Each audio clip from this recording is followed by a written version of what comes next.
Sí. La organización de esto fue un supermercado, el pasillo, pero bueno, salió. Bueno, el espacio muy lindo consideró que era interesante hablar de algunos temas que se empiezan a dar y que nos hacen un poco de ruido, como por ejemplo lo que es la coyuntura internacional, lo que se viene dando, que no es casualidad. A veces nosotros como Frente Amplio nos cuestionamos y pasamos dedicándonos a hacer la autocrítica de determinadas cosas, pero vemos que son comunes denominadores en el mundo, que no son casualidad, y esto es personal, que la derecha está muy bien organizada, que nos estudia, capaz que nosotros deberíamos estudiarlo un poco más a ellos, y que sabe a veces dónde pegarnos. Usan sus estrategias, usan sus tácticas y van avanzando. Hace un ratito, acá en la previa, hablábamos un poco con Roberto de que a mí me llamó mucho la atención, algunos de ustedes lo deben de haber leído, que en el foro de Davos se plantea, estamos hablando del foro de Davos, grandes capitales, ¿no? O sea, el representante de grandes capitales del mundo se plantea que el capitalismo está siendo muy agresivo y que ellos plantean dar apoyos a la socialdemocracia. O sea, vayan sacando conclusiones de cómo viene la mano, y si tenemos que fortalecernos los que queremos un mundo mejor y los que tenemos coincidencias, no en el 100%, pero si tenemos el 30% de coincidencia tenemos que juntarnos. Esa es la realidad, para poder lograr luchar contra esto que se viene, que no es lo más fácil. Pero para eso los dejo con Ronnie, con Roberto, y bueno, muchas gracias. Bueno, buenas noches. Primeramente, gracias a ustedes por la invitación. Y segundo, es un placer para mí participar en este panel con Roberto, con Estela, con gente que uno se ha formado en esto de la militancia del Frente Amplio. Con Roberto en particular hemos dado muchos debates en el último tiempo, ahora también por una cuestión de recambio generacional que nosotros no impulsamos tan vehementemente. ¿Se escucha bien? Sí. Bueno, hemos pasado a una especie de recambio de una generación que supo construir el Frente Amplio, sus tres gobiernos y demás, que era encabezada por Tabaré, por Danilo, por el PP, a una especie de sub-40, donde se rompe con ese cúmulo. Nosotros creemos que es por lo menos peligroso. En el respeto al cúmulo, y esto no es por una cuestión de generación, que la mía anda más cerca de los 50, es por una cuestión de aprendizaje, de haber aprendido durante mucho tiempo en la militancia político y social, y después en el propio gobierno al frente, 15 años aprendiendo de los mayores que construyeron ese proceso. Entonces asegurar esas continuidades es muy importante. Y lo otro, no descartar una generación entera casi de la que fue la generación 83, famosa, muy promocionada de la FEU, el propio movimiento sindical después de la dictadura, a una generación que es producto de 15 años de gobierno del frente y que escasea en parte en la juventud, sobre todo universitaria, el plano de la lucha social. Fueron formados en una etapa no de lucha, no recuerdan ni siquiera lo sucedido en el frente. Dicho esto, sitúan el debate político e ideológico con esa salvedad. El plano internacional es quizá, dentro de lo político e ideológico, el plano que más tensa al Frente Amplio en el debate interno. Producto de eso, en los últimos tiempos y con una nueva metodología, ustedes habrán visto en Búsqueda y El Observador constantemente filtraciones de debate de la orgánica y particularmente de la Carifa, de la avenida Daniel Bergamino, de las reuniones internas de la Carifa. Una comisión de internacionales del Frente también que tiene una composición de muchos años y mucho trabajo político, que es la comisión más difícil del Frente que ha dirigido. La más difícil por la experiencia que tiene allí, desde Bayardi, siguiendo por, que ahora producto de esta línea de filtración y demás, el Pacho Chazado, todos compañeros que no van más, porque son de la generación que no comparte estos filtramientos y estos debates de la prensa. Nosotros tampoco como Partido Comunista los compartimos. Creemos que es un juego muy peligroso. Pero algunos de los sectores en el libre juego democrático plantean que esto debe ser así, salen con documentos propios. Uno de ellos fue el último de caracterización de la situación internacional con Ucrania, donde el 90% del Frente Amplio consensuamos un documento y un sector sacó el documento propio. y tenemos que salir por todos los comités del país, después vamos a Maldonado ahora a discutir un documento que tiene un 90% y más de 2/3 para aprobar, contra otro que tiene respaldo de un solo sector. Eso creemos que distorsiona, porque ahí está la mayoría específica para aprobar una posición, que aparte no es la posición de un sector, fue de un mes de trabajo para consensuar un documento.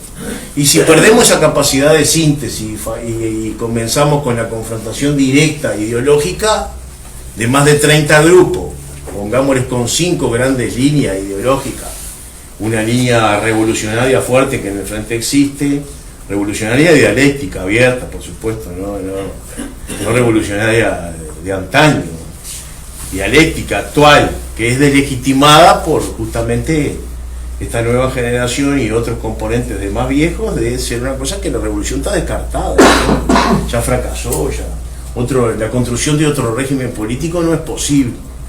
Acá lo que es posible es el retoque del capitalismo, de llevar un estado de bienestar, que Uruguay algo de eso sabe, de Valle y Ordóñez para acá. Pero bueno, también a fuerza de ser sincero, nos une más el espanto que las afinidades, como dice el dicho popular. Nada de esto es parecido a lo que estamos viviendo. En ese sentido, nosotros tenemos una discusión sobre el panorama internacional, que yo voy a decir la posición de la mayoría del frente del último documento y de la posición de Ucrania para ya pasar a América Latina, que también es diferente.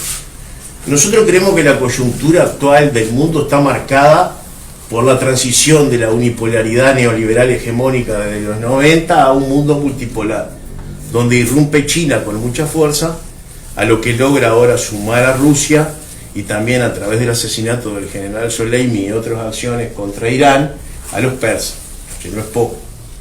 O sea, sumar un solo polo con otrora antaños imperios de esta naturaleza, no es menor. Y a través de eso también, a través de los BRICS y ahora otras asociaciones como del Asia-Pacífico, lograr sumar a India, y bueno, en el caso de los BRICS ahora hasta Argentina tiene esa posición. Yo voy a dejar algunos temas para que desarrolle Roberto, y a dar algunos titulares del debate actual, después él desarrolla del frente. Y después conversamos un poco para no hacerlo también, decir 4 o 5 líneas fuertes, ideas titulares del desarrollo, después lo conversamos, porque si no queda muy... no soy afín a esas exposiciones de horas, que me gusta más intercambiar sobre el tema.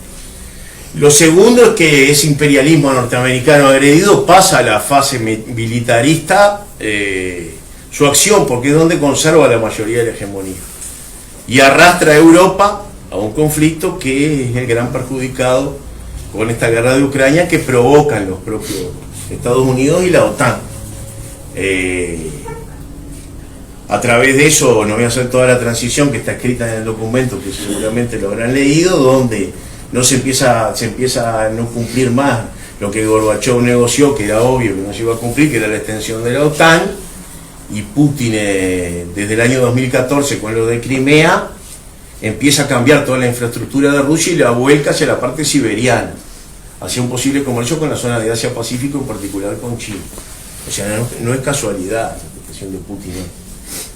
Entonces, a través de la invasión rusa a Ucrania, que algunos lo determinan así, otros lo determinan como guerra y otros lo determinan como el propio Putin, de incursión a una lucha contra el fascismo que se había concentrado en Ucrania. Pero los Estados Unidos logran el objetivo de que Putin tome esta decisión, que lo provocaron para ello. Y lo otro, aclarar que Putin no es santo de mi devoción. Yo soy comunista y nos ha, digamos, enfrentado en una concepción mucho más nacionalista y de complementariedad, en el sentido de retomar una concepción nacionalista fuerte, pero ahora con la necesidad de unificar la posición rusa y de otorgar determinadas reivindicaciones en pos de meterle grandes impuestos a las grandes fortunas que él mismo proyectó, que el Partido Comunista exige para el apoyo a esta incursión con los partidos comunistas de lo que era la ex Unión Soviética, de desnazificar Ucrania, como ellos le llaman. En el mundo, ni siquiera en el movimiento comunista, donde me toca más actuar a mí, hay una posición unánime sobre eso, están desde los que apoyan hasta los que critican, abiertamente, como los partidos comunistas europeos. Entonces es una posición que en el seno de la izquierda también, y mucho más del progresismo, porque acá hay categorización y hay diversidad. Los gobiernos de izquierda son revolucionarios, de izquierdas, populares, democráticos, progresistas, y podemos catalogarlo. El progresismo es el gobierno de centro, como fue lo que instauramos acá nosotros, de centro-izquierda, que producto del arco de alianza posibilitan el cumplimiento de un programa o no. En Europa tuvimos muchos de estos. ¿Cómo terminaron esos progresismos ahora? Y bueno, terminaron aliados de los Estados Unidos y de la derecha. Capaz que Pedro Sánchez o España, el ejemplo más concreto de la desviación de un partido que era nada menos que el PSOE, con comisiones obreras. Aquí Conde puede desarrollar esto mucho mejor que yo, en lo que termina. Entonces hay que ser cuidadoso. Entonces eso se va hacia esa incursión en Ucrania, donde había dos planos, el plano de la guerra económica y el plano de la guerra propiamente desarrollada allí. En el plano de la economía, las sanciones impuestas a Rusia determinan que Rusia vuelque la totalidad de sus acciones hacia la zona de China y se genera una nueva institucionalidad económica mundial que estaba emergente, alternativa al Banco Mundial, al Fondo Monetario de los Estados Unidos en el dominio de Bretton Woods y de toda la parte del dólar, con modelos alternativos, que es liderada por China y el Banco Asiático, y que es liderada por los partidos. Entonces esto genera una nueva economía donde las sanciones impuestas desde Occidente a Oriente o al bloque Asia-Pacífico son relativas, porque esto que ahora no compran los europeos, lo compran los propios chinos, o ese sector de... Incluso hay empresas que siguen comprándole a Rusia determinadas cuestiones y se las venden tercerizando a Europa, y ganan. Esto trae un incremento del 60% de los combustibles, particularmente de gas en Europa, y perjudica a Alemania, principal economía de la industria europea. Y hace que el euro se venga abajo y está a la par del dólar y menos todavía, dándole un golpe muy importante. Va a estar frío este invierno en Europa. En Finlandia, que tengo amigos, no quieren usar. Con esta decisión de ingresar a la OTAN tendrán que volver a las estufas a leña, como acá, porque ellos las tienen prohibidas por un tema de contaminación. Pero producen mucha leña por el tema de las pasteras y de los vinos. Que dicho sea de paso, tienen con nosotros como país cuasi neocolonial, eso lo podemos ver en otro tema. Entonces, bueno, Europa básicamente se alinea a Estados Unidos y genera esta confrontación, y en el plano de la guerra, Rusia está utilizando poco menos del 20% de su capacidad militar en Ucrania, está intacta su capacidad militar. Rusia no es una potencia económica, sí es una potencia militar. China es una potencia económica y Rusia le vende armas. Esta alianza trajo un potenciamiento como buscaba el complejo militar industrial de los Estados Unidos, y más del 60% de las armas que van a Ucrania se desvían de Ucrania vía Polonia y otros países al mercado negro ilegal del mundo.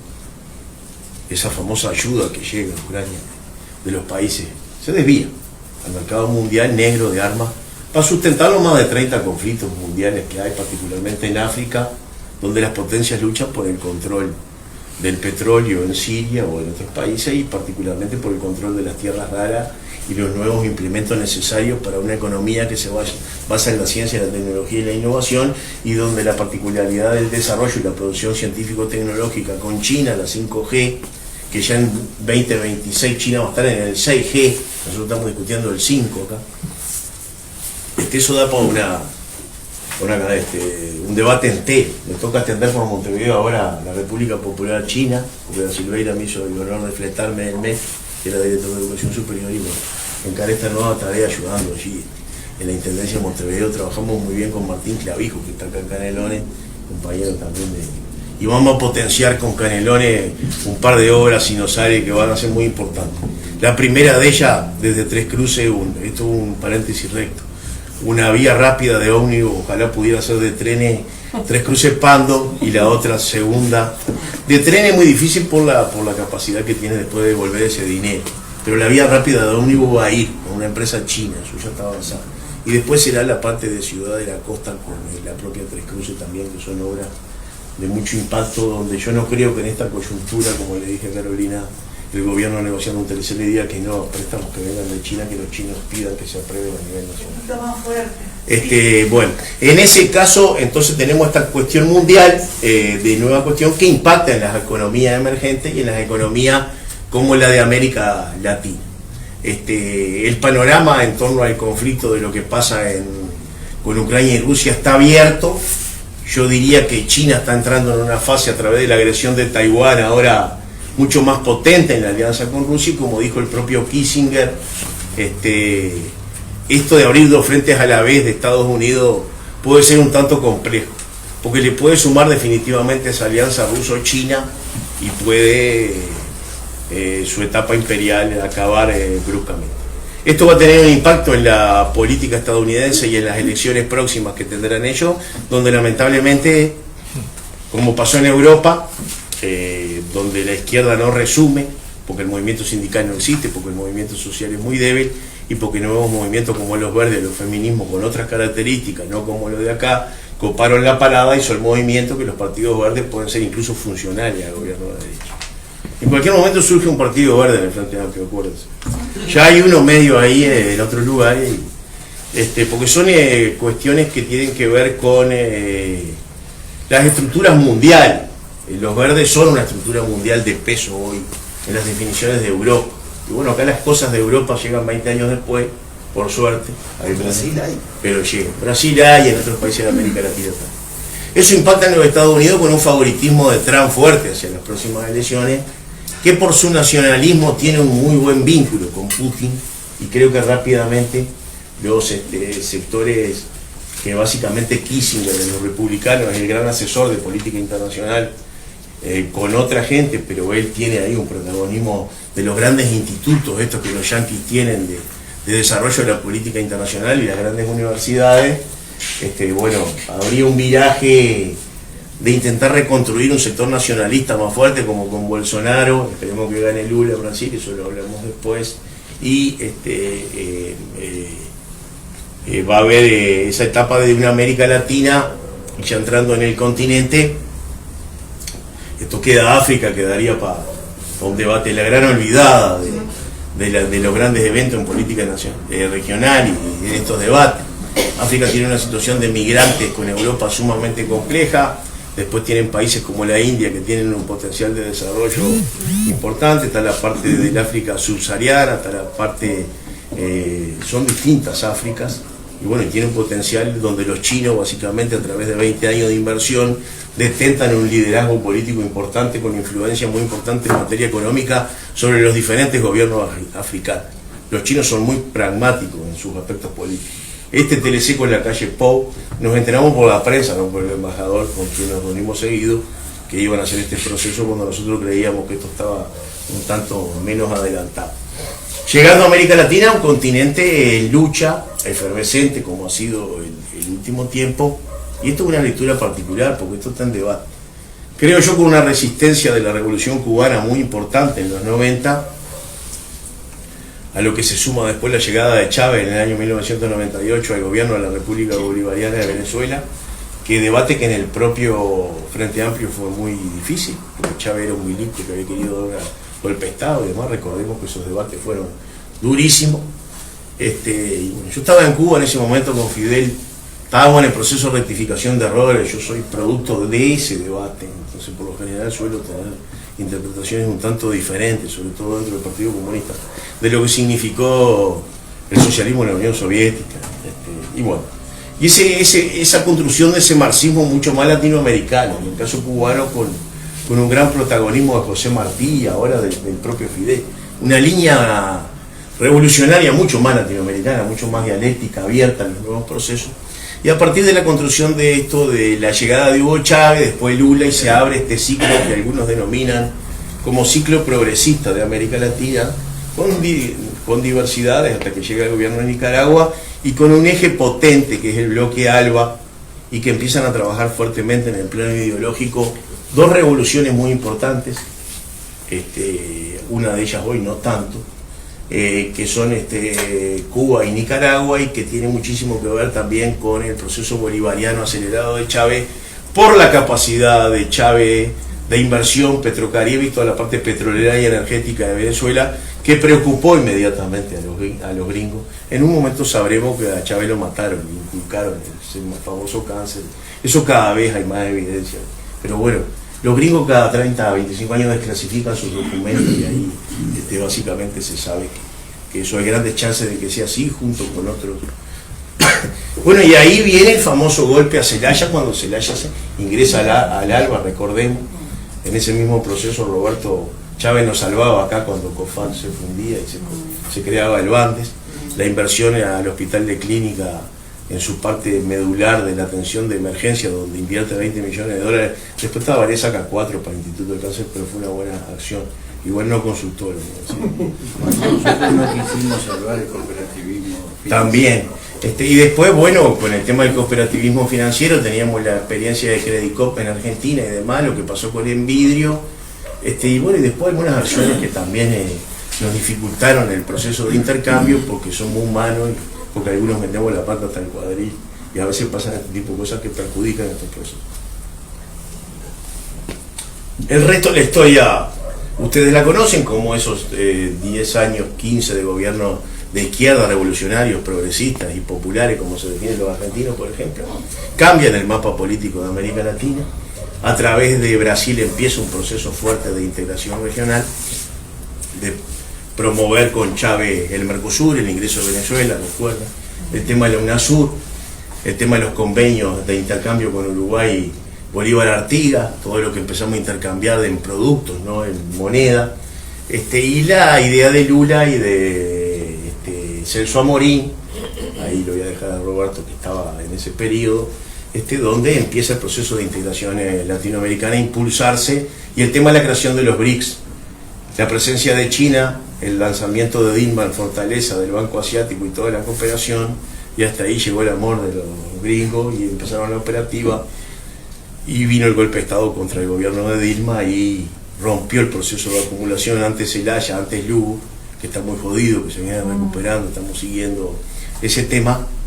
Y bueno, los procesos de lucha continentales que habían tenido un punto muy importante en el ALCA, el golpe de Estado después posteriormente en Bolivia, que demuestra que aquella tesis de que el imperialismo había terminado de Hartinegri en el libro Imperio, que no iba a haber más intervenciones militares en el mundo, se demuestra que era todo lo contrario, y la particularidad de la doctrina de Monroe, el inicio de un nuevo proceso neo-monroísta, como le dicen los think tanks de los propios Estados Unidos, y la necesidad de que Estados Unidos, para conservar su hegemonía mundial o intentar conservarla en términos de Gramsci, detente el control de su patio trasero, que es nuestro continente, y la acción que llevaron adelante sobre eso en general, y la respuesta popular, que empieza un nuevo proceso de inicio que traía esperanza con el triunfo de Castillo, con sus contradicciones en Perú, de Xiomara Castro en Honduras, que sigue con el triunfo de Boric en Chile y este proceso constituyente que nos preocupa tanto, y ahora con el tema de Colombia,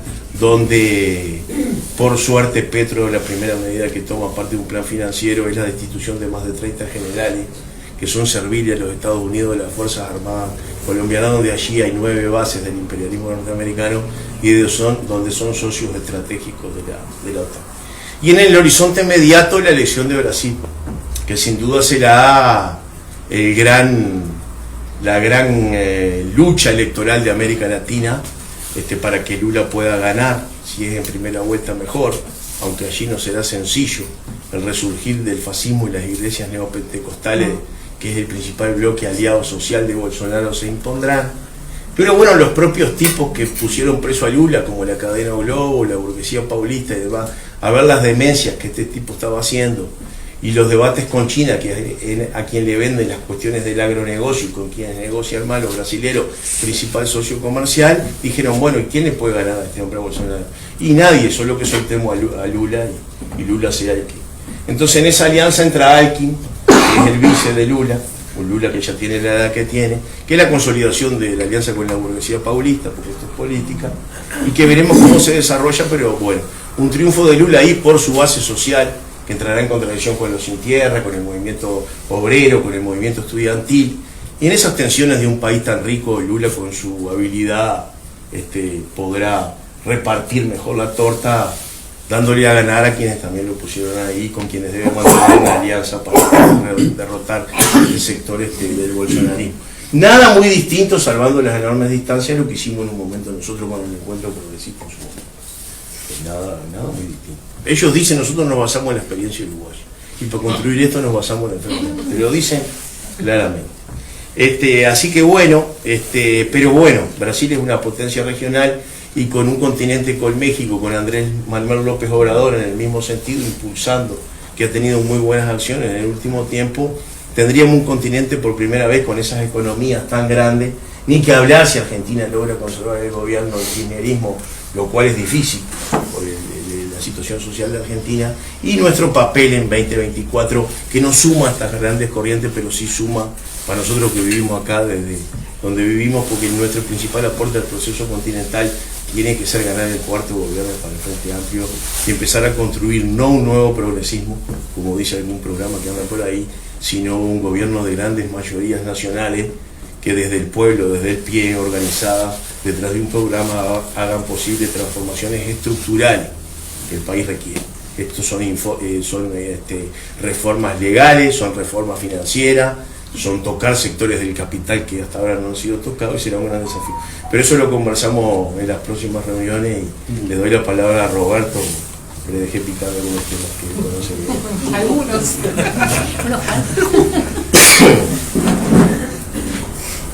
Bueno, gracias compañeros por la invitación. Es una alegría volver a mi viejo comité. Más que picando, me tiró varios pelotazos. Yo para vengarme les voy a recomendar esto acá, tenerlo ahí arriba para que te inspire mientras conversamos. Contarle a los compañeros lo que te estás viendo. Es la foto de la delegación de Uruguay en el Mercosur con la calle Bustillo y Arbeleche. Bien grato. Para que se inspire y sepamos. Voy a bajar con agua mineral. ¿Qué es lo que tenemos que hacer acá? Una foto para el popular. Bueno, en este panorama este panorama que Ronnie ha dibujado, que necesariamente es muy general por razones de tiempo. Yo tampoco voy a alargar mucho, así después podemos ver en qué nos queremos concentrar más, por decirlo así, mientras haya fuego y mate.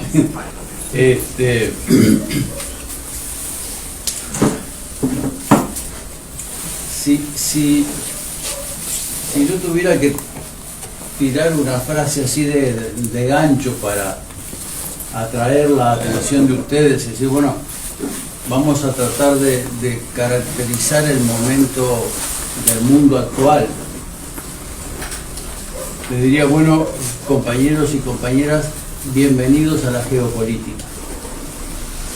Estamos entrando en un mundo donde el pensamiento, la lógica, la cabeza de los que mandan en el mundo, por primera vez en 40 años, ya no están regidas de un modo absoluto, casi único, por el pensamiento económico neoliberal, sino que la economía neoliberal no ha podido encauzar el crecimiento y la estabilización del mundo, y eso ha dado lugar al conflicto, producto de la crisis del capitalismo, y el conflicto pone arriba de la mesa como disciplina reina la geopolítica, que no es una disciplina exclusivamente militar, sino que es la disciplina que estudia la resolución de las ecuaciones de poder en función de la influencia y del poder político-militar que los estados tienen sobre la geografía, sobre un territorio, que en este caso, como estamos en la era de la globalización, se trata de una geopolítica global. Aquí lo que está en disputa nada más y nada menos es el equilibrio del poder para el manejo de la ecuación geopolítica a escala planetaria. Y esto, por un lado, para nosotros como latinoamericanos es una buena noticia, y por el otro lado entraña riesgos enormes. La buena noticia es que definitivamente ha terminado la era, Ronnie ya lo dijo, del dominio unipolar absoluto de los Estados Unidos de Norteamérica, que se instaló durante las 4 décadas desde la década del 80 hasta nuestros días. Lo que se vio extraordinariamente reforzado por el triunfo del capitalismo sobre el sistema comunista soviético y el hundimiento de la Unión Soviética como alianza político-militar y contrapoder hegemónico en el mundo.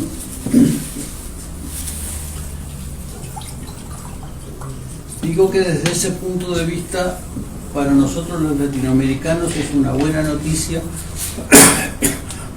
porque en el siglo XX el poder de los Estados Unidos de Norteamérica tuvo tal influencia atroz sobre la vida de nuestras naciones que se transformó en un obstáculo para nuestro desarrollo, para nuestra prosperidad, para nuestra soberanía, para nuestra justicia social y para todo. En realidad atravesamos un siglo XX donde hubo una América que fraguó la historia y otra América que la padeció, que fuimos los latinoamericanos. ¿Esto va a desaparecer por el simple hecho de que Estados Unidos deje de ser la única potencia en el mundo? No, pero abre nuevas posibilidades. Esto tiene dos enfoques. El hecho de que el poder planetario se esté transformando en un poder multipolar, y después voy a ir a la multipolaridad, exige el rediseño también a escala global de las alianzas, de los acuerdos económicos y de las alianzas geopolíticas.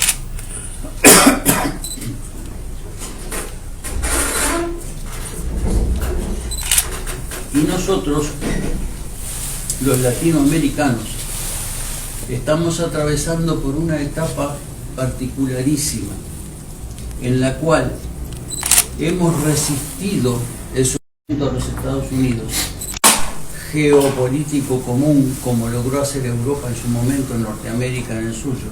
Seguimos siendo un conjunto, en América del Sur en particular, que es el continente que exhibe una evidente unidad geopolítica, pero que no la hemos podido transformar en realidad.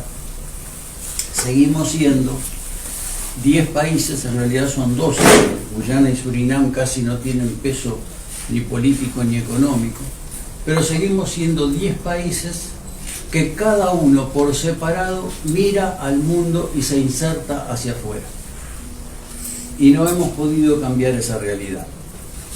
Entonces, por un lado, no hemos podido ser sometidos completamente por la dominación norteamericana. Conservamos cierta autonomía para relacionarnos con el resto del mundo, tanto en términos económicos como políticos y diplomáticos, pero no hemos construido poder propio. Con lo cual, se diría que en la historia actual estamos caminando por el filo de la navaja, porque ahora, en esta era de la geopolítica, América del Sur va a ser un territorio en disputa. Ya lo está haciendo. Y entonces esta carencia de poder propio nos expone a una enorme debilidad. El fracaso de la integración yo creo que no es definitivo, pero en algunas áreas la comunidad andina se destrozó por completo, el Mercosur no, y creo que tenemos que luchar desesperadamente por rescatarlo, incluyendo lo que del PT ni de cerca, cuando llegó a tener más representación en el Parlamento de Brasil, llegó a 27%. Pero un Parlamento suficientemente abierto como para poder votar definitivamente el ingreso de Bolivia a Mercosur, que hace 10 años que está esperando, desde 2012 que presentó la solicitud, y es el único país que todavía no lo ha aprobado. El ingreso de Bolivia a Mercosur le daría a Mercosur primero una evidente unidad geográfica, una tremenda contundencia geográfica porque integra definitivamente todo el cuerpo de la América del Sur, de la cordillera de los Andes hacia el oeste, digamos. Pero termina de consolidar, por ejemplo, un espacio de casi 5 millones de kilómetros cuadrados. Para que ustedes tengan una idea, toda Europa tiene 7,5 millones de kilómetros cuadrados. China y Estados Unidos, cada uno, no son cifras exactas, estoy redondeando para facilitar, tienen 10 millones de kilómetros cuadrados. Este espacio de Mercosur tendría cerca de más de 4 millones, cerca de 5, más de casi 300 millones de habitantes, 300 y poquititos millones de habitantes. Europa tiene 650 millones de habitantes y los Estados Unidos de Norteamérica tienen 330 millones de habitantes. Para darles una dimensión geográfica, geopolítica y demográfica de lo que podríamos llegar a ser si los bloques de poder en nuestros países pusieran su cabeza en la construcción de esto. Sin embargo, hasta el día de hoy, las burguesías o los sectores políticos que han gobernado en cada uno de estos países, muy condicionados por la penetración de las empresas transnacionales que no permiten que ejerzamos una soberanía económica que permita combinar nuestras economías, ha impuesto permanentemente una relación hacia adentro del Mercosur muy asimétrica, muy tensa, sin cooperación suficiente, sin diseño de políticas fundamentalmente económicas que tengan la profundidad de reducir asimetrías, por lo menos en los temas más importantes. Y los temas críticos no se manejan a través de un proceso de integración de un mercado común, que es el objetivo final de Mercosur, sino a través de relaciones bilaterales, como por ejemplo la negociación del gas de Bolivia o del petróleo de Bolivia, o la industria automotriz, que hasta ahora ha sido uno de los sectores económicos más importantes de la integración en Mercosur, pero está fuera de Mercosur, porque en 1992, cuando se firmó el Tratado de Asunción, se pactó expresamente que había dos sectores de la economía que no entraban en la política del mercado común. Era el azúcar y el otro era la industria automotriz. Bueno, entonces, volviendo a la... Casi se diría que este sacudimiento del poder unipolar de los Estados Unidos nos hubiese dado la oportunidad de construir lo que no hemos podido construir.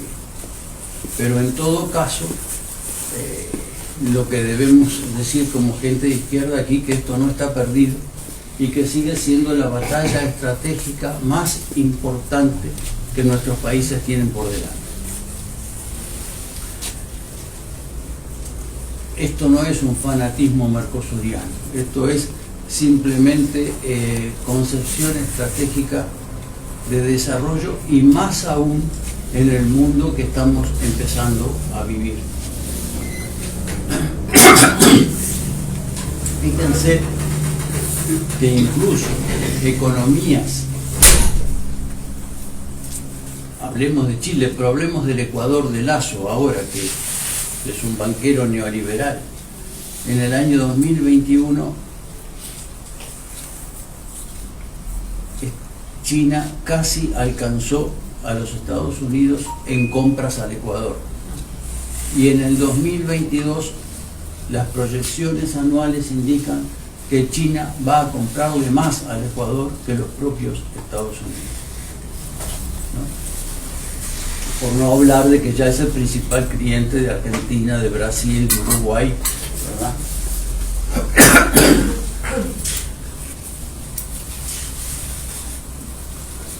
Bueno, El segundo concepto que quiero manejar, porque a veces nosotros caemos en desviaciones voluntaristas como gente de izquierda, es en hablar, a mi juicio, con un arrebato optimista sobre la decadencia del poder imperial de los Estados Unidos. Y me parece que aquí incurrimos en una confusión. Que Estados Unidos deje de ser la única potencia mundial no quiere decir que deje de ser una potencia imperialista. En el mundo, Estados Unidos no pasa a ser, no ha pasado todavía, y yo no sé si va a pasar, pero no ha pasado a ser el número 2. En todo caso hay dos número 1, pero no es Estados Unidos un número 2. Digo esto porque si la lucha geopolítica mundial se acentúa, Estados Unidos tiene todo el potencial para dominar cómodamente América Latina. Y que eso va a depender de nuestras capacidades de integración para resistir. Y va a depender del juego de las demás potencias. Pero cuando hablamos también de la construcción de poder multipolar, no hay que precipitarse. Rusia no es una potencia mundial todavía. Lo que Rusia sí tiene es la capacidad propia de resistir la agresión de cualquier otra potencia sobre Rusia. Pero no tiene el peso propio en el teatro planetario de operaciones como para imponerle fácilmente condiciones a los Estados Unidos. Pero sí tiene poder científico, tecnológico y militar para impedir que los Estados Unidos le impongan sus condiciones. Incluso en las áreas estratégicas donde se va a jugar el dominio del mundo en las 2 próximas décadas, que no es en la tierra, es en los mares y en el espacio. Ahí es donde se va a jugar el poder. China. La perspectiva indica que China va a sobrepasar a los Estados Unidos en capacidad científico-técnica. La perspectiva no lo ha hecho todavía. En rigor, en la industria que se considera la clave científico-técnica del mundo actual, que es la industria de los microprocesadores, la primera empresa del mundo es taiwanesa. Por eso Taiwán está en el foco de la tormenta. Hoy el dominio científico del mundo pasa por 4 empresas, de las cuales la primera, la número 1, está en Taiwán. La número 2, que es Samsung, está en Corea. La número 3, que es Intel, está en los Estados Unidos. Y recién en 4º lugar aparece la fábrica china. Claro, pero China viene creciendo más rápidamente. Entonces lo que todo el mundo está trazando es la perspectiva de en qué momento pasa. Sin embargo, no es tan lineal. En el Instituto Tecnológico de Massachusetts han empezado a diseñar nuevas tecnologías de producción de microprocesadores y se irán incorporando nuevos materiales que no conocemos, de modo que nadie puede asegurar que Estados Unidos vaya a ser desplazado. Lo que sí todo el mundo puede asegurar es que Estados Unidos ya ha sido alcanzado y que está obligado a compartir el poder mundial. Todavía Estados Unidos tiene el dominio de los mares y todo su movimiento está dedicado a impedir que China alcance a Estados Unidos en el dominio de los mares. Por eso es clave que China no tome el control militar y asuma directamente desde Pekín la política de defensa de Taiwán. porque eso le daría un dominio mucho más amplio de los mares del sudeste asiático y del control del Océano Pacífico del Sur. Y si ustedes prestan atención a los noticieros, que no tenemos la cabeza puesta en eso, pero hay datos muy... Acaba de armarse un enorme conflicto verbal y de intercambio diplomático y de discusiones de estrategias por el acuerdo que China ha firmado con las Islas Salomón, que son unas islitas que tienen entre todas ellas menos de 700.000 habitantes al noreste de Australia, o en la línea bien al norte de Nueva Zelanda, ahí en el medio de la nada del Océano Pacífico. Las Islas Salomón, que además algunas de ellas probablemente se inunden con el crecimiento de los mares. Un escándalo, porque el objetivo es que en este acuerdo China puede instalar un puerto en las Islas Salomón, con lo cual le da un amplísimo dominio marítimo sobre el Pacífico Sur, que hasta ahora se considera zona estratégica controlada por los Estados Unidos. Segundo escándalo en el día de ayer, en toda la prensa internacional, uno de los barcos más sofisticados de China, que es uno de los barcos que tiene la capacidad de guiar por tecnología satelital los misiles que China pudiera disparar, acaba de entrar en un puerto del sur de Ceilán, de Sri Lanka, casi allí en la punta del sur de la India, porque ese puerto lo construyó China con financiamiento que le dio el Banco Exim-Bank de China a Sri Lanka. Sri Lanka no pudo pagar la deuda y China le renegoció la deuda alquilándole el puerto por 99 años por 1.120 millones de dólares, aunque el puerto había costado 1.400. ¿Cuál es el escándalo? Que Sri Lanka, el país Sri Lanka, o los tailandeses, le siguen debiendo a China los 1.400 millones de dólares, porque China hizo el puerto y se lo tienen que pagar al banco, no al Estado de China, aunque el banco es público. Y el puerto terminó alquilado por China por 99 años, que le va a ir dando a Sri Lanka los 1.120 millones de dólares. Es un puerto de aguas profundas que en esa posición permite casi el dominio marítimo total del Océano Índico. Y los norteamericanos están que trilan. Con lo cual, pero, ¿y por qué? Porque llegaron tarde. Esto ahora ya no se arregla dando un golpe de Estado en Sri Lanka y cambiando el gobierno. Ya está hecho. Ahora, aunque den 20 golpes de Estado en Sri Lanka, China ya tiene el derecho por 99 años al uso de ese puerto. Y los norteamericanos se desesperan por eso. Cuando Grecia, no ahora, antes de este gobierno es neoliberal y conservador, pero cuando Grecia tuvo la gigantesca crisis que tuvo, una de las grandes fuentes de recaudación de dinero que ayudó al salvataje de Grecia, naturalmente fue toda la plata que Europa le metió encima, aunque les cobró unas tasas de interés monstruosas.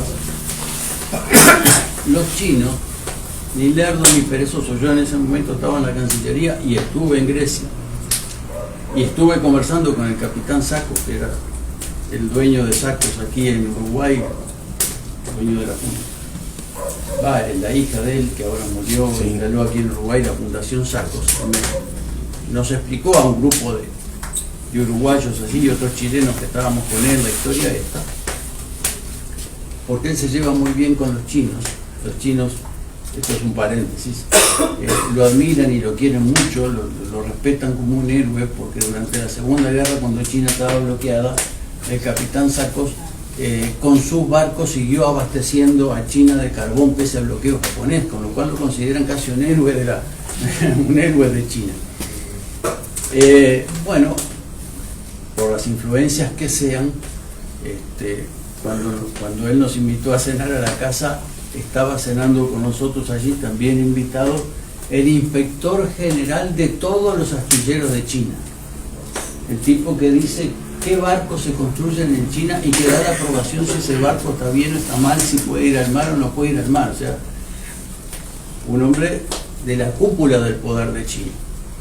Bueno, en esos días se resolvió nada más y nada menos que también, creo que por 90 o 99 años, China arrendó el uso de una parte estratégica del puerto del Pireo. Ese puerto que empezamos a leer el primer año del liceo cuando estudiábamos Grecia y Roma. Bueno, hoy una parte fundamental del puerto del Pireo, lo que le da a China, junto con otro arriendo fundamental de una parte estratégica del puerto de Valencia, el acceso pleno a todo el movimiento comercial marítimo del mar Mediterráneo. Y los norteamericanos están, pero tampoco lo solucionan con golpes de Estado, ni en España, ni en Grecia.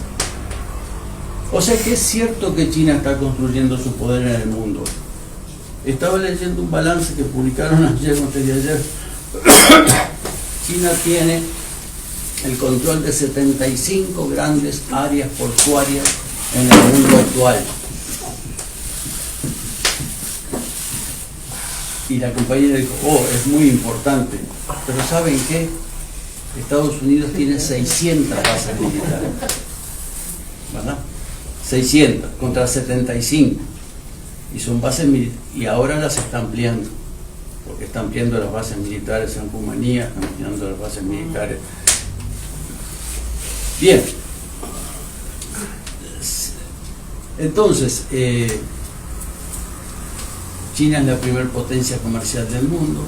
China va a crecer este año, Estados Unidos y Europa no. Recién cuando ustedes me veían que estaba mirando unas hojas, estaba recordando unos datos que publicó Samuel Peñeiro Guimarães, un compañero brasileño brillantísimo.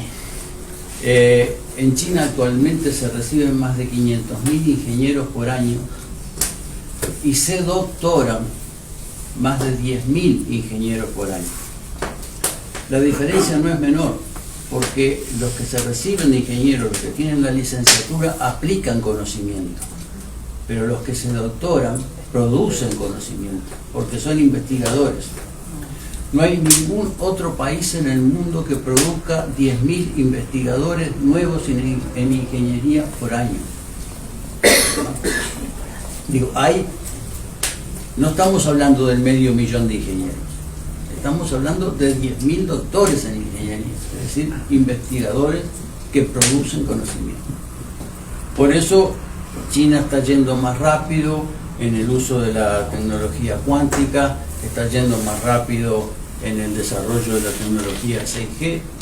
La tecnología 6G, de la que bien hablaba Ronnie hace un minuto, es la tecnología fundamental para librar la lucha en el espacio. Hay que dominar esa tecnología para poder bloquear el satélite del enemigo. Y además ahora, esto ya no es una lucha simplemente estatal, es estatal y empresarial. Por eso, cuando hablamos del complejo militar industrial privado y público norteamericano, es verdaderamente un complejo. Acaban de suceder cosas que no estábamos acostumbrados a ver, o por lo menos existían, pero no estábamos acostumbrados a conocer. La red Starlink de Elon Musk, que ya tiene cerca de 200 satélites girando alrededor del mundo, en órbitas que pertenecen a los Estados Unidos de América, es la que le está dando al ejército de Ucrania la información de las posiciones de los puestos militares rusos para poder utilizar la artillería alemana y norteamericana e inglesa con que el ejército de Ucrania está resistiendo el avance de las fuerzas rusas. O sea que ni siquiera es los Estados Unidos, es una empresa privada, Starlink de Elon Musk, uno de los hombres más ricos del mundo, al servicio del ejército de Ucrania. Lo mismo ocurre del lado chino y del lado ruso. Entonces,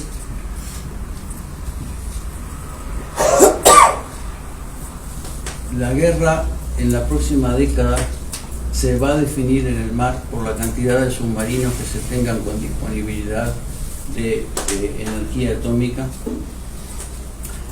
China acaba de entrar en esa carrera apenas hace un año.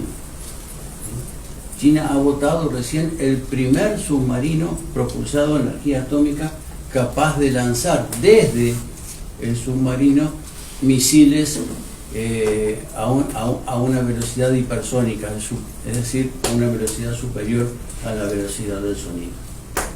Pero ya lo tiene. Y acaba de votar su segundo portaaviones a energía nuclear. Si China viene muy retrasado respecto a la disputa del dominio de los mares, pero entró ya en carrera. Y los norteamericanos están desesperados por eso. Y Rusia, que sí tiene un desarrollo del dominio de los mares superior al de China, sobre todo los mares del norte, está disputando nada más y nada menos que las rutas submarinas por debajo del Polo Norte, que son las que unen rápidamente a todo el planeta, tanto como con fines comerciales como con fines militares. Y esa guerra ya está lanzada, tanto en el mar como en el espacio. Y no tiene marcha atrás y no tiene un vencedor. El único resultado posible es el equilibrio de poder. Y eso es bueno para el mundo, porque lo que estamos esperando es que ese equilibrio de poder garantice la estabilidad y la paz. Sin embargo, el cuento no es tan romántico, porque las potencias, todas ellas, necesitan asegurar sus flancos geopolíticos y el abastecimiento de los recursos estratégicos para poder mantenerse como potencia mundial. Y hay algunas nuevas potencias que están emergiendo en esta lucha y que también están ocupando su espacio. Ronnie nombraba a Irán, sin duda. La otra es Turquía y la otra es la India. Entonces, esto que es un juego de 3, ya pronto será un juego de 6, incluyendo Israel, que tiene tecnología atómica y una bomba atómica, o disponibilidad de una bomba atómica propia. Y a ustedes les llamará la atención de que yo no haya incluido a Inglaterra, porque Inglaterra en los papeles es una potencia atómica y es una potencia mundial, pero todo su armamento depende de equipamiento norteamericano y de que los norteamericanos les den la autorización para usarlo. Por eso Inglaterra es un apéndice del poder norteamericano, igual que Canadá e igual que Australia. Pero bueno, terminando aquí el primer dibujo. El mundo que tenemos hoy es Estados Unidos resiste el ascenso de China en la lucha por el control de los mares, que es nada más y nada menos que el control del comercio mundial.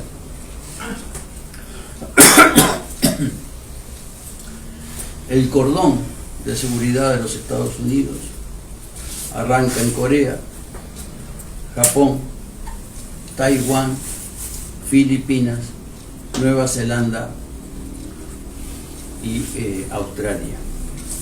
Por algo, Australia y Nueva Zelanda acaban de integrarse a la alianza militar más importante que ha logrado formar Estados Unidos después de la OTAN, que es lo que se llama el Quad militar, o la alianza del cuadrilátero, integrada por Inglaterra, Canadá, Estados Unidos, Australia y Nueva Zelanda.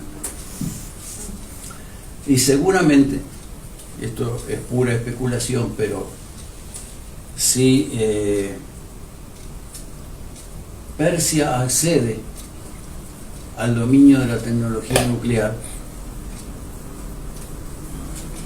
Pakistán en teoría ya lo tiene, aunque también depende de que Estados Unidos le entregue los elementos para usarla. India ya lo tiene.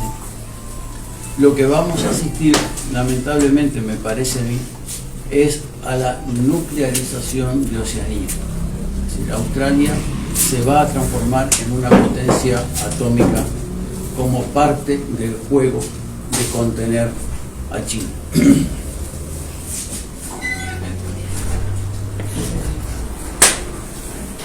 De modo que el mundo del Pacífico está muy tensionado. Lo de Taiwán es apenas una muestra, pero tampoco nadie está esperando. Yo soy un ignorante en esto, hablo por lo que leo, pero no cabe en la cabeza de nadie que esto vaya a llegar a unas proporciones de enfrentamiento nuclear, porque en eso no hay vencedores. Y lo bueno de esto es que, a pesar de que China todavía no ha igualado la potencia militar de los Estados Unidos, la fuerza combinada de China y Rusia sí hacen que en una guerra de altísima tecnología, no ni siquiera nuclear, solo una guerra de altísima tecnología, ya hoy no tendría vencedores. Pero eso depende de la alianza China-Rusia. Por eso la han reforzado tanto, a pesar de que entre ellos tienen contradicciones históricas, antiguas y también nuevas. Mao rompió con Rusia y Rusia rompió con Mao. Esas cicatrices ya están cerradas, pero hay contradicciones objetivas. China es un territorio escaso, superpoblado, con el 96% de su tierra útil ya aprovechada, y Rusia es una inmensa extensión planetaria que apenas tiene para defenderla un poco más de 300 millones de habitantes. De modo que la debilidad de Rusia es su demografía, por falta de gente, y la debilidad de China es su territorio por exceso de gente. Allí hay una combinación explosiva que todo el mundo espera que se resuelva por medios civilizados y que haya una integración entre esos dos territorios. Pero bueno, tanto unos como otros tienen sus debilidades. En ese mundo que está dibujado de esa manera, China ya tiene predominio comercial en el comercio sobre América del Sur. Pero está tratando de ingresar a áreas donde no tiene el predominio, como es la explotación de los recursos naturales. Ahí siguen siendo Europa y Estados Unidos todavía los que por lejos tienen la mayor penetración y la mayor explotación, por no decir saqueo en algunos casos, de nuestros recursos.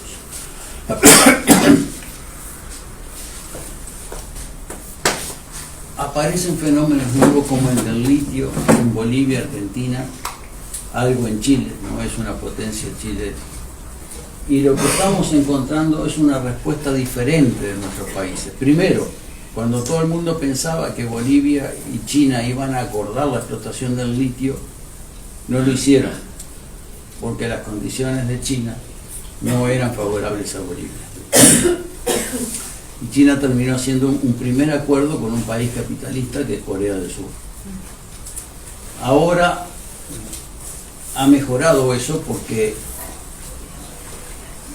se confirmaron las reservas de Argentina, Chile también quiso, y aparentemente están hablando de formar una empresa multinacional, un conglomerado, que les dé mucho más poder para negociar eso en el mundo.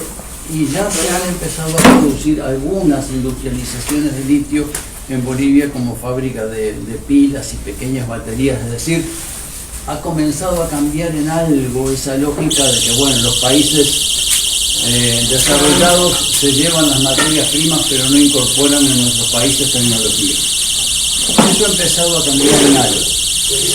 Hay alarma sonando. Pero la verdad me parece que no. En cualquier momento revientan la alarma, se revientan las tímpanos. Demasiada presión mundial. Mira cómo termina, salta la alarma. Yo me quiero bajar del mundo. Me quiero bajar. Para terminar, Orwell 1984. Así es. Saco de acá. Puede ser la humedad que hace. alguien queda con esto. Bueno, para terminar, América del Sur está en el centro de la cosa. Yo tengo muchas expectativas de lo que puede pasar con el regreso de Lula, no regreso de Lula, el cambio de gobierno, ¿sí? Porque eso puede significar una reactivación de los BRICS, es decir, de la alianza que es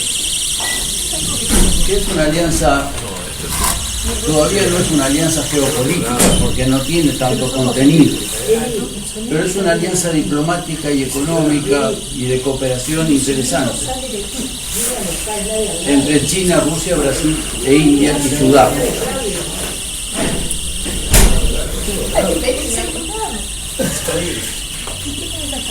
Ahora, el BRICS, yo creo que sí. Dinero que se está escapando. No se entiende. Tiene que ver con la tecnología y si no, ¿qué pasa? Son la dama del auto. Están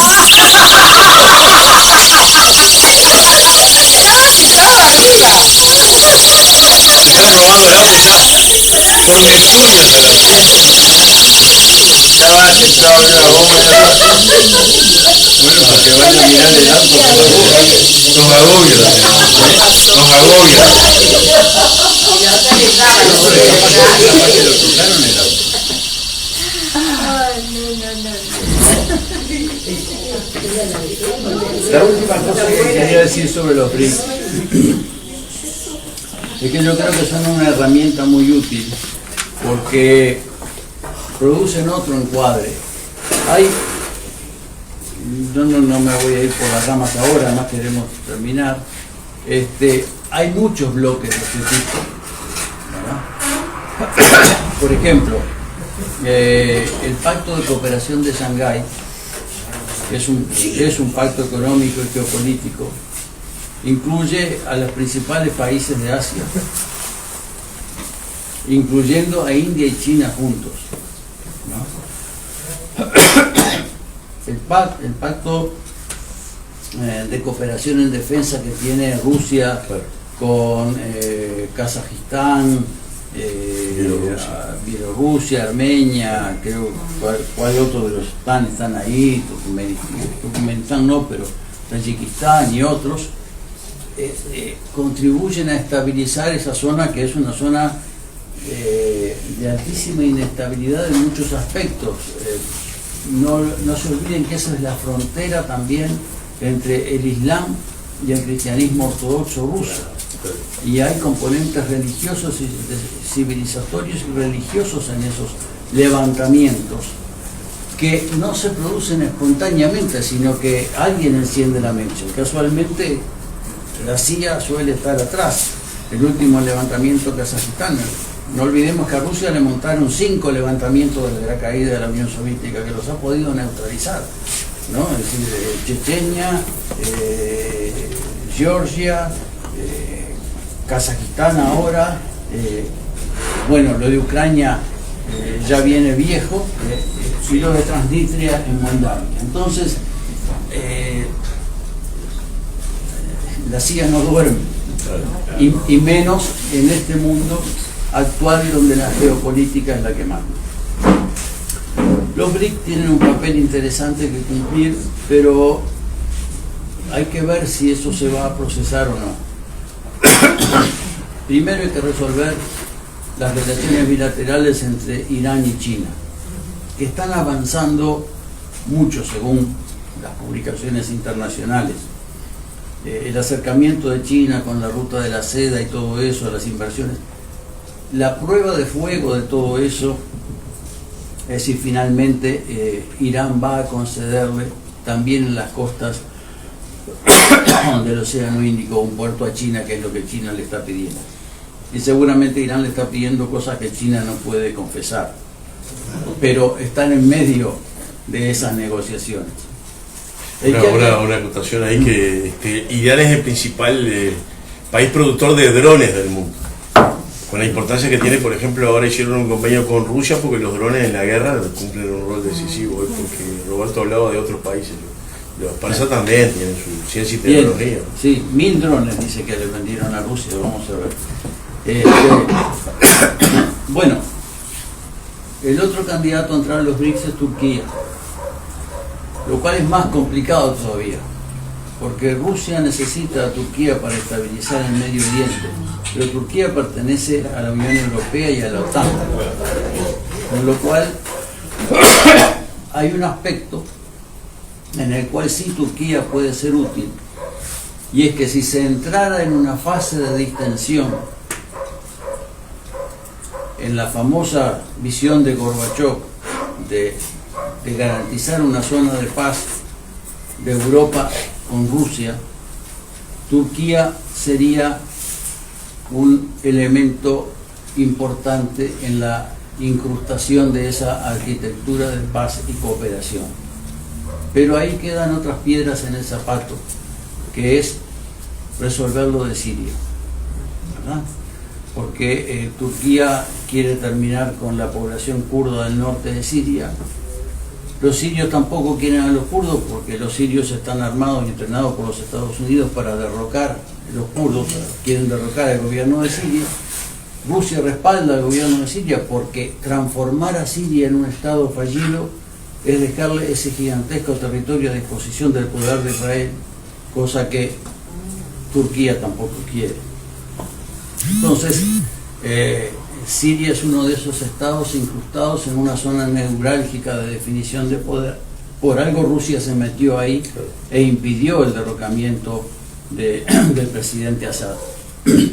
Y Turquía no quiere tomar el control de Siria, pero quiere tomar el control de una zona de seguridad que impida que la nación kurda siga tratando de construir un territorio independiente en la frontera entre Siria y Turquía. Pero bueno, Turquía es el otro actor. Y los otros dos actores que se nombraron, de verdad, yo acá no tengo más remedio que decir lo que pienso. Por México no voy a hablar yo, porque ya habló su presidente y dijo que a México no le interesa entrar en los BRIC y no puede entrar en los BRIC porque pertenece al bloque de Norteamérica. México no es parte de las alianzas militares de los Estados Unidos, pero su economía depende de los Estados Unidos, por tanto, él tiene que conservar una alianza estratégica con los Estados Unidos. Pobre México, tan lejos de Dios y tan cerca de los Estados Unidos, porque están condenados a vivir atados resistir a los Estados Unidos, pero atados a los Estados Unidos. Vaya desgracia histórica. Y el otro candidato que se mencionó, que yo creo que no puede ingresar a ningún lado, es Argentina, porque Argentina no puede sostenerse sobre sus propios pies y nadie quiere cargar con una inestabilidad de esta naturaleza. De cualquier manera, Argentina es un territorio en disputa en este momento entre China y Estados Unidos en algunos de sus recursos estratégicos, lo que me sirve para decir, dicho sea de paso, que nunca jamás las Malvinas van a volver a ser entregadas por Inglaterra a Argentina, porque por la misma razón que China lucha por tener el control de los lugares claves del dominio de los mares, Inglaterra y Estados Unidos no van a entregar las Malvinas jamás, porque son claves para su dominación del Atlántico Sur, de modo que serán Argentinas, pero por la eternidad de la eternidad van a estar en manos de Inglaterra. De cualquier manera, China ha firmado convenios con los gobiernos kirchneristas muy importantes que Macri los saboteó y que ahora Alberto Fernández no los ha podido impulsar, que es la presencia china para instalar un observatorio, un telescopio y un observatorio aeroespacial, una base aeroespacial, que los norteamericanos dicen que tienen fines militares, etcétera, etcétera. Ustedes habrán observado que hace 2 meses vino de visita a la Argentina la jefa, que es una comandante ahora, del Comando Sur de los Estados Unidos, y se reunió con el gobierno y se reunió en privado con Cristina Fernández para plantearle directamente a Cristina Fernández las exigencias de los Estados Unidos. Página 12 y algunos otros diarios publicaron algo que el kirchnerismo dejó filtrar de las entrevistas, pero dicho en buen romance, lo que la comandante del Comando Sur vino a decirle a la Argentina es que no van a permitir ningún avance de China que esté por encima de lo que Estados Unidos pueda controlar en la Argentina. Porque también estaban hablando de que China construya una nueva central atómica de generación eléctrica, que ese convenio también ya estaría firmado, Lo que dijo un buen romance es todo lo que China quiera hacer en Y el Argentina, puerto. nosotros lo vamos a hacer igual, ¿no? Argentina tiene posibilidades de un puerto importantísimo de aguas profundas, que es el interés geopolítico de China en la Argentina, y que dicho sea de paso es el único interés que China tiene en Uruguay para firmar un TLC con Uruguay. Si los chinos están conversando con... Ya hoy los chinos dominan la pesca no solo en la zona de exclusión, la zona que está más afuera del frente marítimo, ¿verdad? Nosotros tenemos una zona que es la zona común de pesca entre Uruguay y Argentina, que la administramos en forma conjunta y que la administra la famosa Comisión Binacional del Frente Marítimo. Más allá de esa línea son aguas internacionales o aguas de uso económico exclusivo de Argentina y de Uruguay, pero en realidad China, por las buenas o por las malas, está capturando en toda esa zona y usa como base de operaciones el puerto de Montevideo, con lo cual semana por medio los argentinos sacan una editorial en la prensa relajando a los uruguayos, diciéndole que han entregado el puerto de Montevideo a la piratería de la pesca china, etcétera, etcétera, cosa que en parte, no todo es verdad, pero en parte es verdad. Y naturalmente que China lo que le interesa es asegurarse el acceso a las aguas del Atlántico Sur. Hoy nombré varios ejemplos de los grandes conflictos que tiene China con los puertos con Estados Unidos. Ahora en otro de los países africanos que tiene costas hacia el Atlántico, no recuerdo ahora si es Ghana o Costa de Marfil, China está construyendo también un puerto gigantesco que también ha servido para escándalo y protesta de los norteamericanos, ¿no? Y en contraataque a eso, los franceses y los norteamericanos mantienen ejércitos de ocupación en distintas partes del territorio africano, donde también se han metido ahora los rusos, ¿no? Entonces, bienvenidos a la geopolítica. Estamos construyendo un nuevo equilibrio de poder mundial, y en este nuevo equilibrio de poder mundial tiene, como dije al principio, una cosa buena.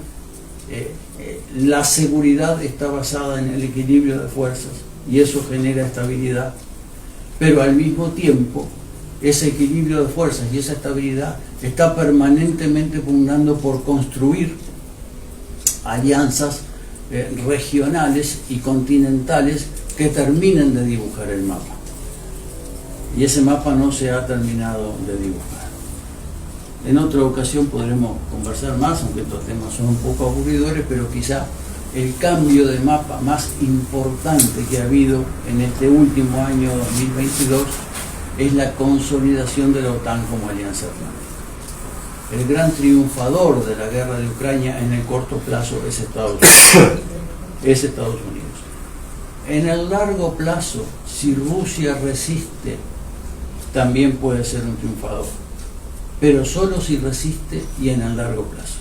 En el corto plazo, el gran triunfo es norteamericano, con sangre ucraniana, pero es norteamericano. ¿Por qué?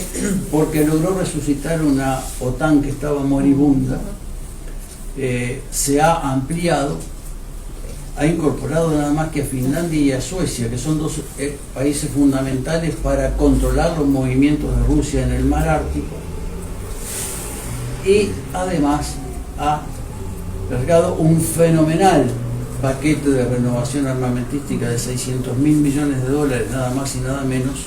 Es decir, han tirado toda la chatarra militar que tenían en Europa para Ucrania. Sí.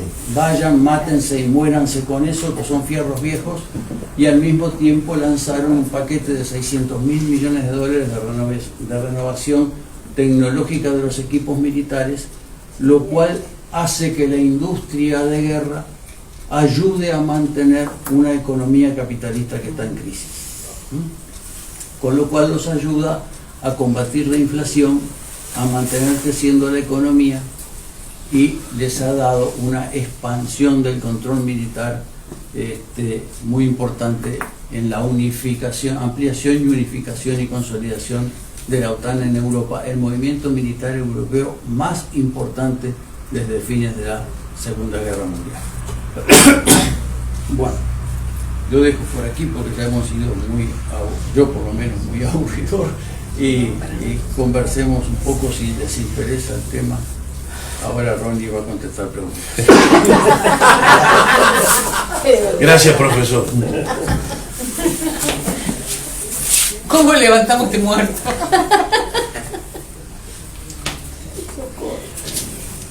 Bien. ¿Está abierto? Hablen ustedes.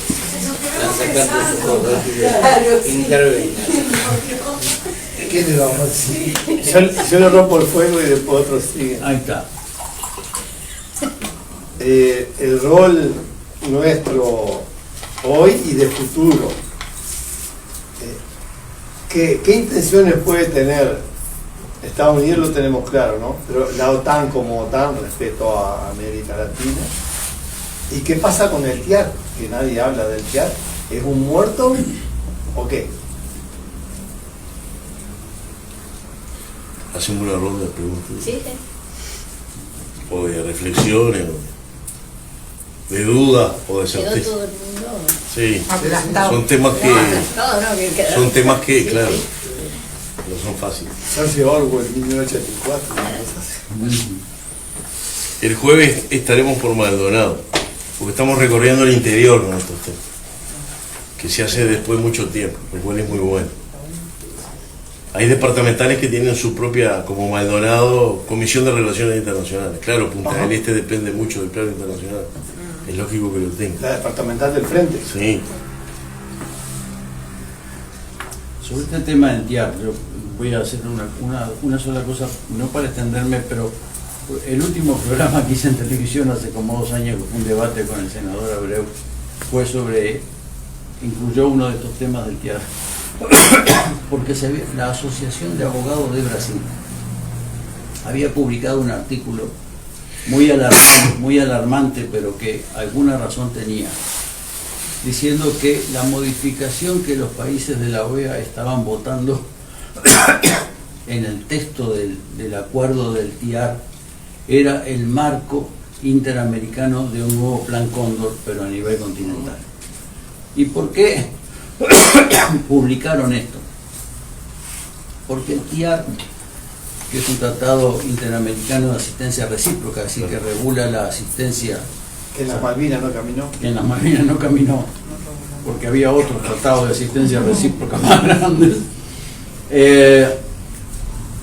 es un tratado entre estados y se usa, de acuerdo a su texto original, solamente en caso de agresión de un estado a otro. La OEA de Almagro, no sé si por iniciativa de él o de otros, y para ser muy franco, yo no sé si esto se llegó a votar, pero cuando la Asociación de Abogados de Brasil lo denunció, estaba en la agenda de la OEA. Ahora, por tu pregunta, mañana me voy a ir a casa a revolver a ver si se votó o no se votó. Permitía considerar que un Estado podía ser agredido por particulares, no solo por otro Estado, y que eso podría permitir el uso del TIAR para que un Estado fuera en su auxilio o en su ayuda. ¿Qué quiere decir esto? Bueno, y la excusa era el crimen organizado, el narcoterrorismo, etcétera, etcétera. Bueno, esta modificación en el TIAR es, como bien lo acaban de decir ustedes, con mucha agilidad, no se necesita tampoco, conociendo el cangrejo debajo de la piedra, saber para dónde viene. Sí, esto es para permitir que un Estado auxilie a otro Estado en caso de que un Estado pida la asistencia del TIAR porque ha sido agredido por organizaciones criminales o crimen organizado, etcétera, etcétera. Que para esto lo que existe es la Interpol y es la policía, no son las fuerzas de defensa. Esto es un tratado de defensa, por tanto involucra a las fuerzas militares. Bueno, esto es el triunfo de la doctrina norteamericana, que no distingue entre seguridad y defensa. Para ellos seguridad y defensa es todo lo mismo. Todo lo que afecta a la seguridad de los Estados Unidos pone en juego los recursos de la defensa nacional, y con lo cual la respuesta es directamente diplomática, política y militar.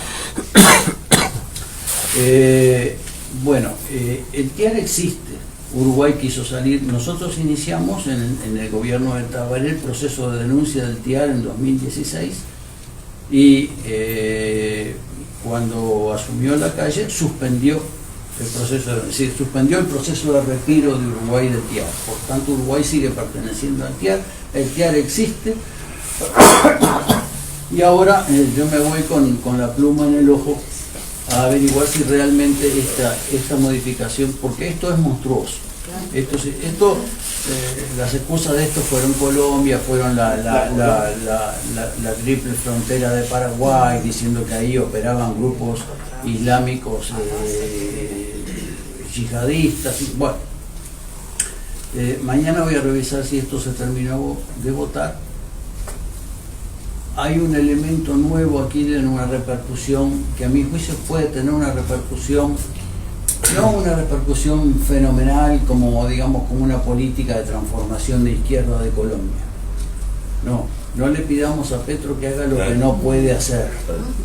Pero ya el hecho, por ejemplo, voy a mencionar un solo hecho sobre los temas que estamos conversando ahora, nada más. El hecho de que Colombia no avance con su integración a la OTAN, que fue invitada por la OTAN, eso ya es un cambio cualitativo en que no cambie el Estado, ¿no? Claro. Bueno, y del hecho de que Colombia esté planteando que la guerra a las drogas es un fracaso, porque la política de guerra a las drogas se ha transformado en una política de guerra intervencionista de los Estados Unidos en los países productores de droga, aunque Estados Unidos es el principal consumidor mundial de droga y el principal lavador del dinero proveniente de la droga que se lava en los bancos norteamericanos y en los paraísos fiscales que están adentro de los propios Estados Unidos de Norteamérica.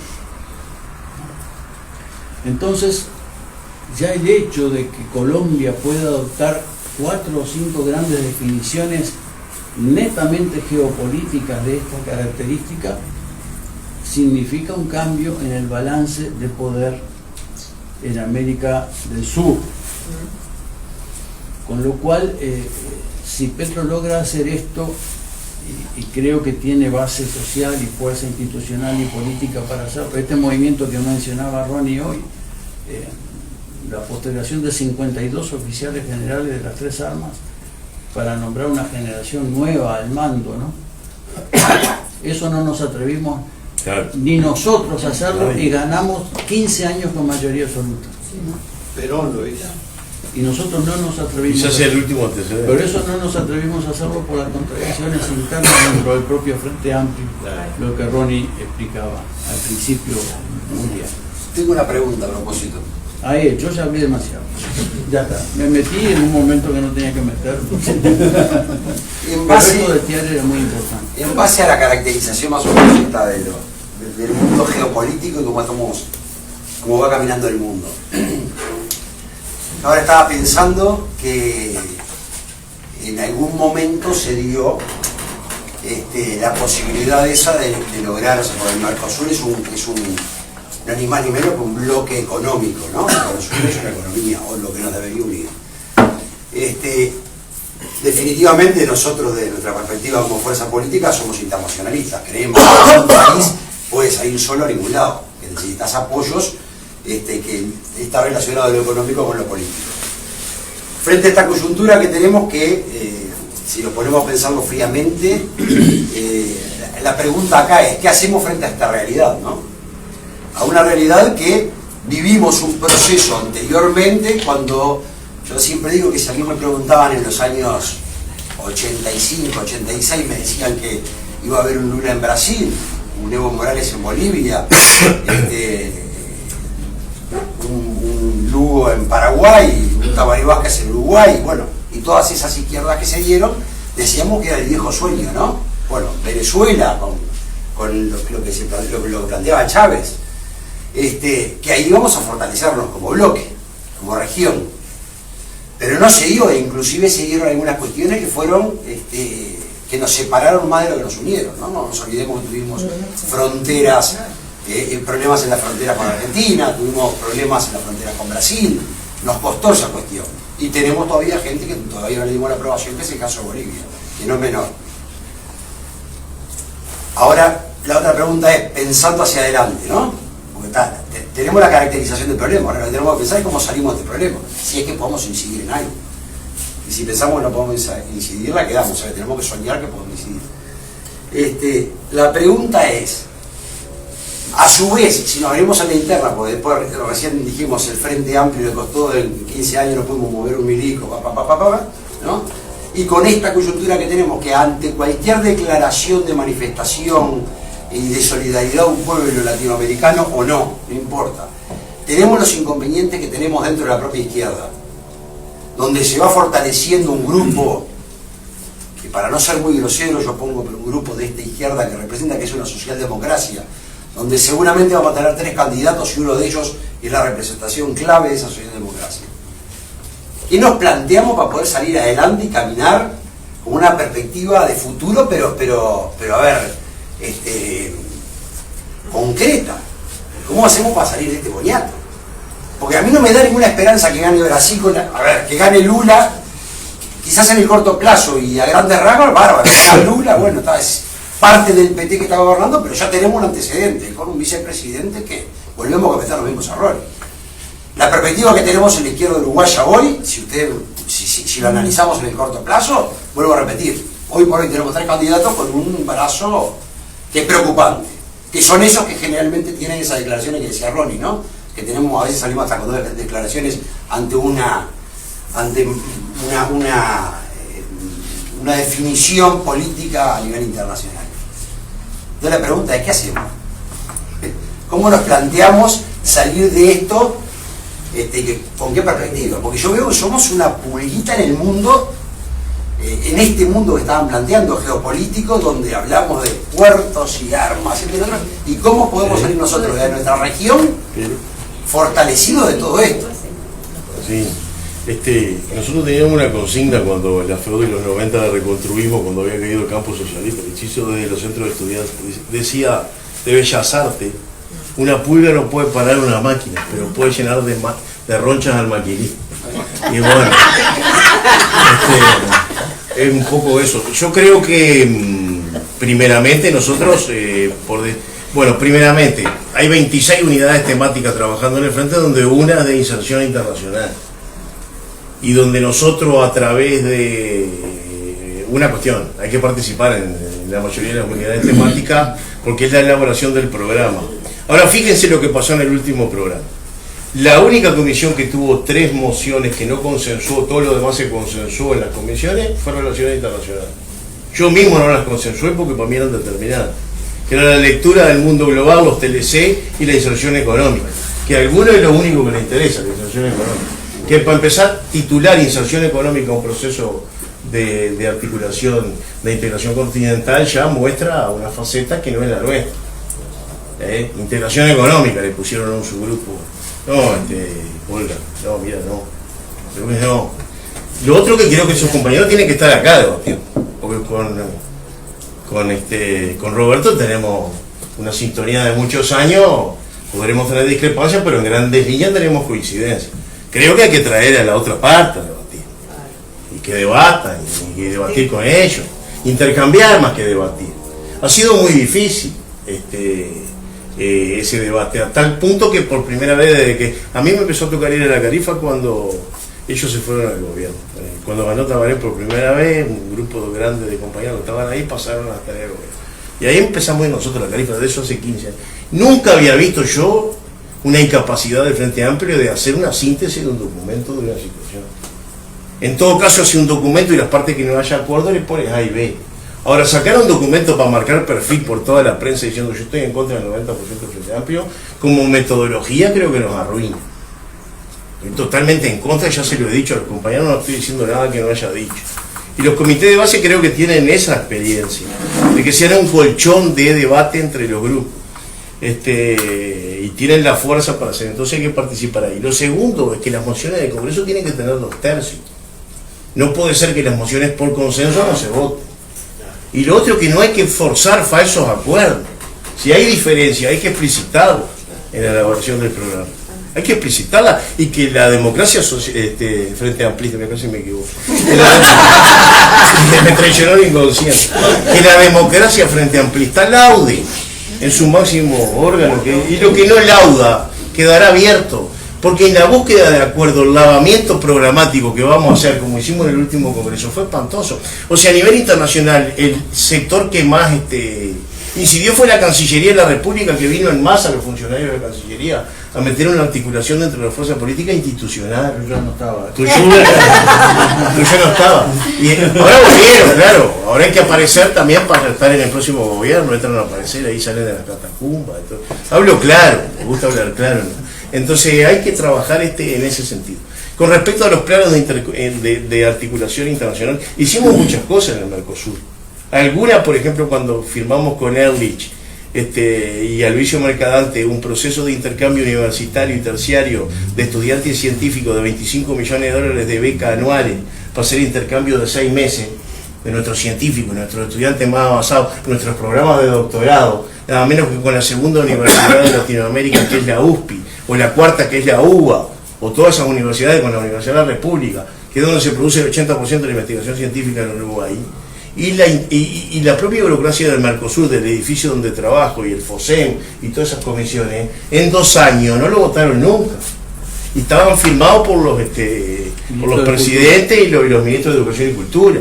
Entonces tenemos un enorme desafío de que esa burocracia institucional que estaciona su BMW y su Mercedes y que gana $5.000 por mes, trabaja de 9 a 12, o sea, no sea un palo en la rueda para los procesos de integración regional.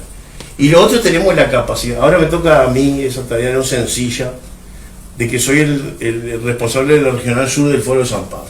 Ahí está desde los kirchneristas hasta el PT, Brasil, están todos. Los paraguayos que tienen elecciones el año que viene y el Frente Amplio en su múltiple dimensión. Donde por suerte por ahora seguimos siendo, con acuerdos políticos, una referencia en la región al lado de cómo está la unidad de otros sectores. Seguimos siendo vistos así. Ahora, lo que faltó en el proceso de integración regional fue articulación política, fue el papel también de la fuerza política, y de no subordinar nunca la fuerza política al gobierno nacional. Tuvimos un presidente de la fuerza política que era ministro, nos trasladaba, y lo quiero mucho, participé con él años en los doctorados de la Universidad de la República, Jorge Brevet. Pero no puede ser que te metan el alineamiento a partir del informe de los consejos de ministros, de eso debemos aprender. Y la articulación de los procesos de integración regional se hará desde la diversidad. Roberto puede aportar en esto muchísimo, habló de las asimetrías, de los fondos de convergencia estructural, de las cadenas productivas comunes, hay un montón, y tendremos que hacer una integración primeramente sudamericana fuerte, para avanzar en lo que yo decía con México y Brasil en torno a la CELAC. ¿Y cuánto es posible esto? Y iremos viendo, porque los Estados Unidos quietos no se van a quedar, eso es seguro. Y lo otro que él alertaba, que yo en líneas generales comparto. Ahora, Argentina firmó el convenio con China más grande, el convenio histórico más grande que ha firmado, y no es un TLC, son convenios bilaterales de complementariedad productiva, y China va a invertir ciencia, tecnología e innovación en la propia Argentina. Y bueno, si la dejan, ¿no? Si la dejan, o si no la va a comprar. Macri los paró, pero... o si no, directamente va a intervenir con capitales, con el precio que tiene el peso en Argentina hoy, no le será muy difícil a China. Y hace convenios bilaterales con las propias provincias, a través de las provincias chinas. Nosotros estamos en eso ahora como Montevideo, como Canelones. Sí. Trabajamos en esas redes latinoamericanas chinas. Y los chinos en convenio también, las empresas, una empresa que va a limpiar el arroyo Miguelete, por ejemplo, podría limpiarlo, ojalá, va a ser una empresa de una provincia china, ni siquiera es del Estado chino, porque la dimensión que ellos trabajan. Entonces nosotros, si no apostamos a la integración regional con todas las dificultades que tenemos, ¿cuál es la opción que tenemos? Jugar solo, como dijo Fernández, que acusó de la calle Pou. Ahora, en la calle Pou también se cree un líder continental, porque Piñera ya no está más, Duque no está más, Lasso está jodido. Entonces, Bolsonaro le quedan quizá un tiempo, no sabemos cuánto, ojalá pronto ya no esté más. Abdo Benítez de Paraguay, bueno, todos lo vemos. Entonces, ¿quién queda en Sudamérica? Y queda la calle. Y a él que no le gusta. Entonces, bueno, él se cree que es el... le saco la foto de Luis. Dale. Con Bustillo todavía. Lo que sí tenemos por primera vez en mucho tiempo, Roberto, es una cancillería supeditada totalmente a la torre ejecutiva. Te dejo para que complementes. Sí, no, los vericuetos de la Cancillería, algo los conozco. Pero una cosa interesante que dijo Ronnie, es cierto que nuestra integración está hay algunos puntos sensibles. Yo hice mucho énfasis en la geopolítica y hay cuestiones que tienen que ver también con estos movimientos. El arma geopolítica más importante del mundo hoy sigue llamándose dólar. El dólar no podría valer lo que vale si fuera estrictamente por las leyes económicas. El dólar vale lo que vale porque no solo es divisa de reserva mundial y de transacción internacional, sino porque es la moneda de la política hegemónica de defensa militar del sistema. Pero claramente la necesaria pérdida de influencia mundial del dólar también va a llevar a contribuir al equilibrio multipolar geopolítico, y eso va a ayudar también a muchos países a manejar su economía con más soberanía y con más posibilidad de desatarse de los nudos de la dependencia económica que todavía existen. Acá voy a meter un pequeñísimo paréntesis para que ustedes vean la gravedad de esto. Ustedes saben que desde que Estados Unidos se retiró del Acuerdo Transpacífico, que Trump lo retiró, el famoso TPP, el Trans-Pacific Partnership se conoce como TPP 11, es decir, Transpacífico 11, porque eran 12 países, se retiró Estados Unidos y quedó en un formato de 11 países donde están México, Colombia, Perú, Chile, el Ecuador de Correa no estaba, creo que Panamá y Costa Rica, y obviamente grandes países de Asia, no China. La que más defendió, a pesar de cuando se retiró Estados Unidos, ese acuerdo había quedado semi paralizado, y la que lo defendió y lo reflotó fue Michelle Bachelet.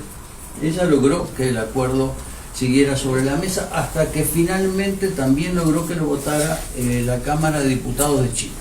Hace más de tiempo ya, pero lo mandó a la Cámara demoró, pero finalmente bajo el gobierno de Piñera lo votó. Pero el Senado de Chile no ha podido votar. Y sobre todo porque entró al Senado en 2019 cuando los grandes levantamientos estudiantiles y obreros de resistencia a la política neoliberal. Y se será terrible el texto del TPP, que no se animaron a votarlo en medio de esa convulsión, porque es la entrega más absoluta de la soberanía de Chile, al extremo de que termina quitando cualquier posibilidad de actuación de la justicia nacional chilena en cualquier conflicto económico que se produzca en el marco de la aplicación del acuerdo. Va todo a tribunales internacionales. Los propios jueces chilenos han escrito, gente que no son ni comunistas, ni socialistas, ni antinorteamericanos, son juristas, simplemente. Y por respeto a su formación y al derecho y a la soberanía de su propio país, han escrito que ese acuerdo no se puede votar, porque el Estado chileno se puede llegar al extremo de demandar al Estado chileno porque la empresa entienda que una X conducta del Estado o norma del Estado violentó su plan de negocios o perjudicó sus expectativas de ganancia. Ya con eso van a los tribunales, y ya sabemos cuáles son los tribunales y qué es lo que van a definir, ¿no? Este es el grado de dependencia en que han caído los países después que se terminó de hundir a principios del siglo XX la Organización Mundial del Comercio. No hay reglas de comercio garantizadas por el sistema multilateral de Naciones Unidas, que quedó muy anticuado, y todo eso, que lo hundieron de gusto. Yo estaba en Ginebra en 2012, en la Organización Mundial del Comercio, cuando la delegación norteamericana dijo allí, delante de todos los que estábamos, que éramos 400 personas, de que había que dar vuelta definitivamente la página de la Ronda de Doha. ¿Qué era la Ronda de Doha? Era la negociación de comercio en el sistema de Naciones Unidas que se había iniciado en 1996 y que todavía en 2012 no se había podido cerrar porque las exigencias de los países ricos eran tan enormes que nunca lograban que los países pobres la votaran. Y como en el sistema de Naciones Unidas es un país, un voto, obviamente no iba a haber nunca acuerdo, con lo cual fue un acto además de sinceridad de la delegación norteamericana. Hay que dar vuelta definitivamente, dijo la delegación, el jefe de la delegación, que no me acuerdo quién era, si era Tom Marquín en aquel momento, definitivamente vuelta la página de la ronda de Doha. Y la OMC cayó en nada, como han caído las Naciones Unidas, en una especie de vacío de gobernabilidad, y esto fue sustituido por lo que los analistas llaman el spaghetti bowl, ¿no? el plato de tallarines, es decir, una red impresionante, entrecruzada de acuerdos comerciales multilaterales y bilaterales, en el cual, según la naturaleza de los países que negocian, las potencias imponen sus condiciones. Bueno, China también participa de esto.